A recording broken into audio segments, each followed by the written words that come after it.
Bien, merci beaucoup, merci. Et merci aux organisateurs de m'avoir invité à ce colloque. Alors, mon intervention se situe au carrefour de mes expériences personnelles, de ce que je peux appeler ma posture scientifique, et troisième, dernier point, de ce que j'ai entendu depuis ce matin. Et je pense en fait que je vais essayer d'organiser mon intervention autour de trois questions. 1, la conception du plurilinguisme. 2, le sentiment de peur que provoque ce qu'on appelle l'anglicisation. Et troisièmement, les dangers du transfert conceptuel. Je prends l'exemple en fait de la notion de médiation de Vygotsky. Donc voilà un petit peu si vous voulez, et voilà pourquoi je vous dis que je me situe un peu au carrefour de ce que j'ai entendu ce matin, de mes expériences à l'Université de Pretoria en Afrique du Sud et de mes expériences personnelles. Alors, je voudrais commencer par ceci.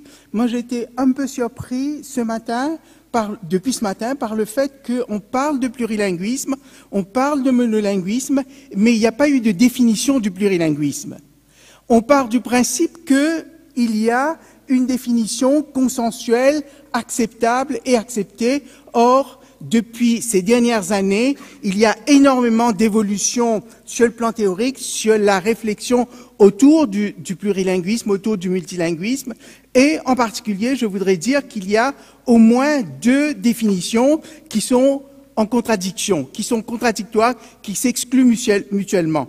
Le premier, et malheureusement, c'est un peu ce que j'ai entendu depuis ce matin, c'est que le plurilinguisme, c'est la superposition des langues différentes qui sont définies à partir de la notion de système.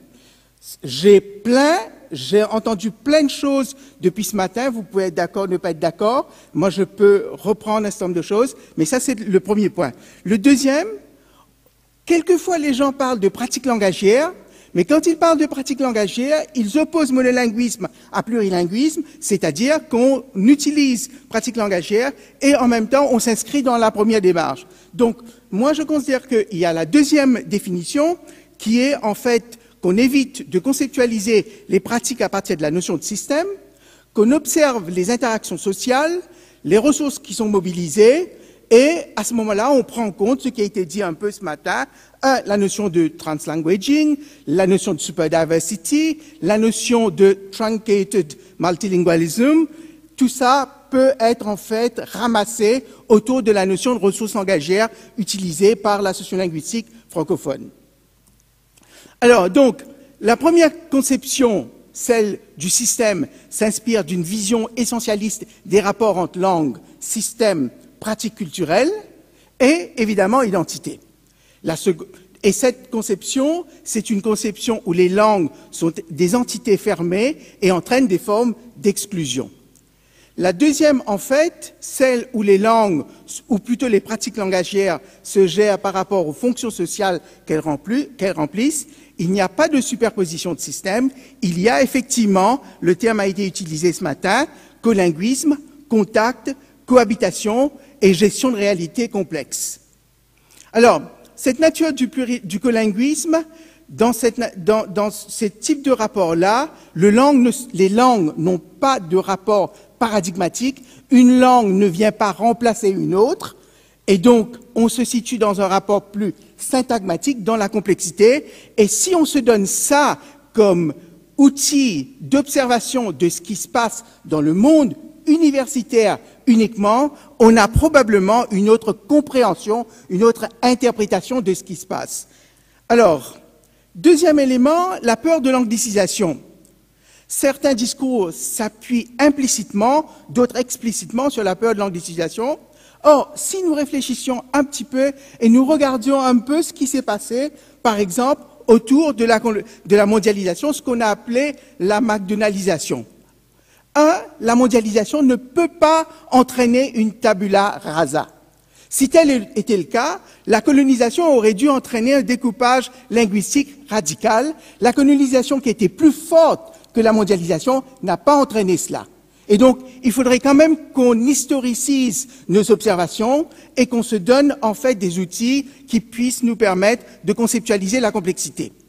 Deuxième élément, la demande pour l'anglais relèvent de dynamiques sociolinguistiques nationales, internes, et donc il ne faut pas croire qu'il y a un rouleau compresseur mondialisant qui vient en fait ramasser toutes les demandes nationales qui viennent des pays. Et troisième élément, c'est un peu ce que j'appelle le truncated multilingualism, l'anglicisation s'effectue dans des niches sociolinguistiques. Il ne faut pas croire qu'à partir du moment où, et ça c'est mon point de vue évidemment, je suis capable de le défendre, il ne faut pas croire qu'à partir du moment où les étudiants vont à l'université, font un certain nombre de programmes en anglais, ils vont tout de suite demander du Coca-Cola à chaque fois qu'ils vont dans une cantine. Donc, et il y a en fait pas mal d'éléments qui montrent que, par exemple, des dynamiques macro comme la mondialisation, l'industrialisation ou l'urbanisation n'ont pas entraîné, par exemple, une espèce de tabula rasa en faveur de ce qu'on peut appeler les langues coloniales. Salikoko Mufwene donne l'exemple, par exemple, de ce qui s'est passé en Afrique de l'Ouest et en Afrique de l'Est et montre que la mondialisation et l'urbanisation n'ont pas entraîné une promotion de l'anglais et du français, mais du swahili en Afrique de l'Est et du wolof en Afrique de l'Ouest, au détriment de ce qu'on peut appeler les petites langues ou les langues minoritaires. Alors donc, bon, en fait, j'aurais pu, mais là, je vais passer là-dessus, j'aurais pu, par exemple, prendre le cas de l'Afrique du Sud et vous montrer comment, en fait, en Afrique du Sud, ils sont en train de militer à la fois pour ce qu'ils appellent la décolonisation, mais parce qu'il y a, en fait, un conflit entre l'Afrikaans, qui est, en gros, pour aller très vite, la langue des Blancs, et les langues des communautés noires. Ils préfèrent adopter l'anglais et en même temps, ils ont un discours sur la décolonisation de l'Afrique du Sud pour montrer que les choses sont véritablement complexes. Je peux prendre aussi l'exemple de l'île Maurice, où la langue officielle est l'anglais, où l'enseignement se fait en anglais, mais la demande sociale se fait en faveur du français. Tout cela pour vous dire que les choses sont extrêmement complexes et les discours réducteurs, rapides, qui en fait prennent des raccourcis, peuvent donner des informations biaisées aux chercheurs. Alors, je passe là-dessus parce que tout ça, c'est pas important. J'arrive à mon troisième point, qui est en fait le problème du transfert conceptuel. Et ça, c'est un problème en fait qu'on rencontre dans tous les colloques où on travaille sur la question du langage. Je prends un exemple. Alors, il y a un auteur qui s'appelle Mieke Ball, qui a fait un bouquin qui s'appelle Traveling Concepts. Et là-dedans, elle dit qu'il faut faire attention quand on utilise un concept issu d'un champ disciplinaire dans un autre, il y a des détournements sémantiques, il y a des incompréhensions, il y a des généralisations qui peuvent être abusives. Et moi, je prends l'exemple du concept de médiation de Vygotsky et le rapport établi entre médiation et développement cognitif pour dire que ça, c'est un concept qui est inopérant en contexte plurilingue. Parce que, en fait, tous les enfants n'opèrent pas le développement cognitif dans ce qu'on peut appeler la langue maternelle. Il y a beaucoup d'enfants qui n'ont pas une langue maternelle, mais qui sont, par exemple, des bilingues natifs.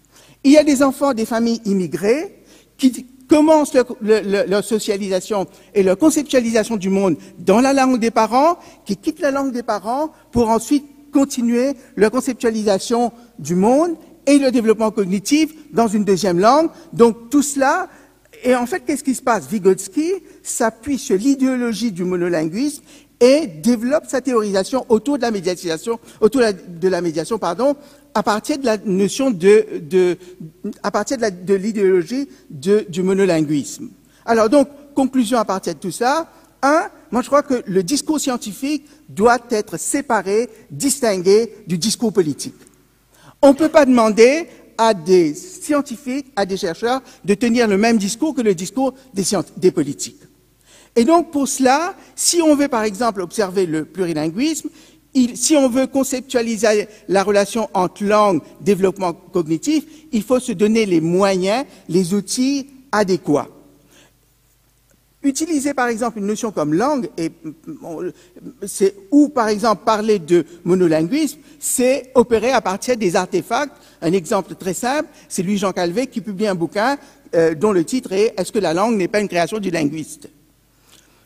Sur le plan politique, là, je suis d'accord. Quand on est sur le plan politique, je suis d'accord qu'il faut soutenir la vie scientifique en français.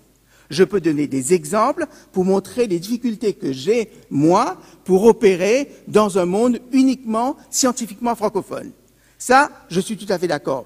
Mais, en même temps qu'on dit cela, il faut essayer de comprendre le fonctionnement du monde scientifique anglo-saxon et, à ce moment-là, tenter de créer des conditions qui puissent permettre aux chercheurs du monde scientifique francophone d'avoir les mêmes conditions de travail pour l'épanouissement et pour leur avancement scientifique.